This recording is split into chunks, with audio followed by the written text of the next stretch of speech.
buenas tardes, querida audiencia. En esta tarde me gustaría hablarles un poco sobre lo que es la pérdida. La muerte es algo natural, incontrastable e inevitable. Hemos manifestado permanentemente la inequívoca tendencia a hacer a un lado la muerte, a eliminarla de la vida. Hemos intentado matarla con el silencio. En el fondo, nadie cree en su propia muerte. En el inconsciente, cada uno de nosotros está convencido de su inmortalidad. Y cuando muere alguien querido, próximo, sepultamos con él nuestras esperanzas, nuestras demandas, nuestros goces. No nos dejamos consolar y hasta donde podemos, nos negamos a sustituir al que perdimos. Sigmund Freud, 1917. Sabemos que la vida está basada en cambios. Cambiamos de ciudad, de amistades, de ropa, inclusive nosotros llegamos a cambiar en cuanto a nuestra forma de ser. Pero también sabemos que hay cambios más difíciles que otros. La muerte de un ser querido, sin importar el vínculo que se tenga con esa persona, es la experiencia más dolorosa por la que puede pasar una persona. Al perderla, sentimos que todo se detiene y a la misma vez todo pasa tan rápido. Es el momento en que todo duele. Nos duele el cuerpo, nos duele pensar, nos duele respirar, nos duele seguir en ese mundo. Duele ver el dolor en nuestra familia y amigos. Nos duele hasta lo más profundo de nuestro ser. En otras palabras, nos duele el alma. Sentimos que lo único que podría calmar este sufrimiento sería el volver a ver que esa persona se pusiera de pie, que nos diera un abrazo y dijera que todo fue un mal sueño. Pero a la misma vez, sabemos que eso no volverá a pasar. Y eso duele aún más. Inevitablemente, la muerte es parte de la vida. Para superar este cambio tan difícil que supone la pérdida de un ser querido, es imprescindible pasar por lo que se conoce como el proceso del duelo. Este está compuesto por 7 diferentes etapas que se presentarán durante este proceso tan difícil. Primero tenemos la incredulidad.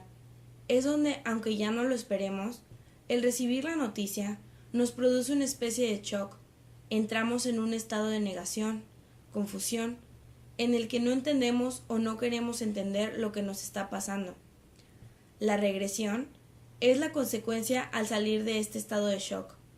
Es cuando empezamos a llorar desgarradoramente, gritamos, inclusive podemos actuar como un niño pequeño que patalea por algo que le han quitado. Ese momento es inexplicable. No hay palabra para expresar cómo uno se siente en ese momento. Pasamos a la furia. Esto funciona como una clase de escudo.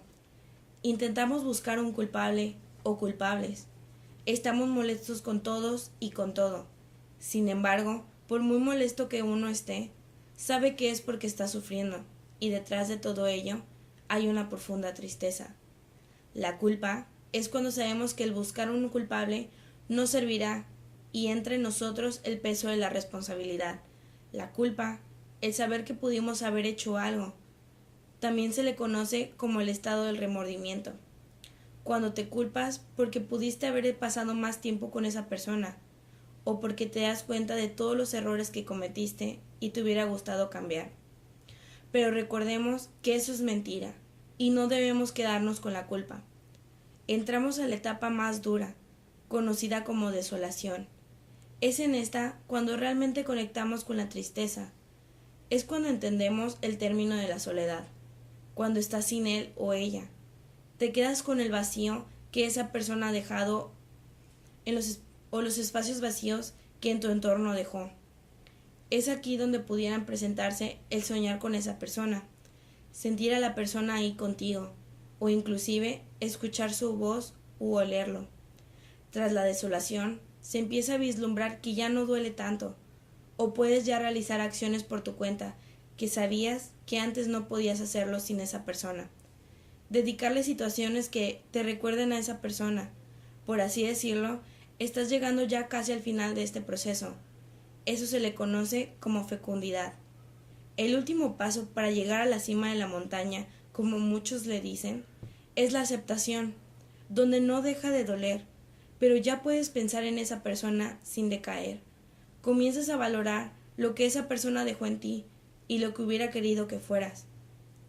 Todos tenemos la capacidad de pasar exitosamente estas 7 etapas, pero si en algún momento te encuentras atascado en alguna de ellas, es necesario recurrir a alguien, sobre todo un terapeuta. Aunque un terapeuta suena la mejor herramienta, existen otras herramientas más útiles, como lo son un fuerte abrazo, el contar tu experiencia, el compartir unos minutos de llanto con otra persona que esté pasando por lo mismo, tener a alguien que escuche atentamente sobre cómo nos sentimos, y con quién mejor para llevar a cabo estas herramientas que con uno de nuestros seres queridos. Uno sabe que ha finalizado con este duelo cuando se es capaz de pensar en la persona sin el dolor intenso, cuando vuelve a poner sus emociones en la vida y en las personas de su alrededor.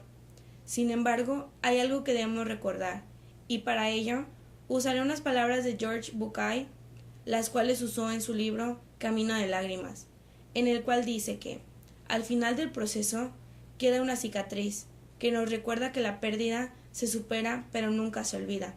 Y es tan cierto, uno nunca olvidará a la persona que perdió. El salir del duelo no significa olvidar, sino superarla. El saber que esa persona seguirá en tu corazón, pero su vacío ya no afectará de la misma manera que lo hizo al inicio. Quedará una cicatriz que nunca sanará, pero cuando quiera hablar, al paso del tiempo, su voz se hará más tenue. Sin embargo, hay cicatrices que nunca van a dejar de doler. Muchas gracias.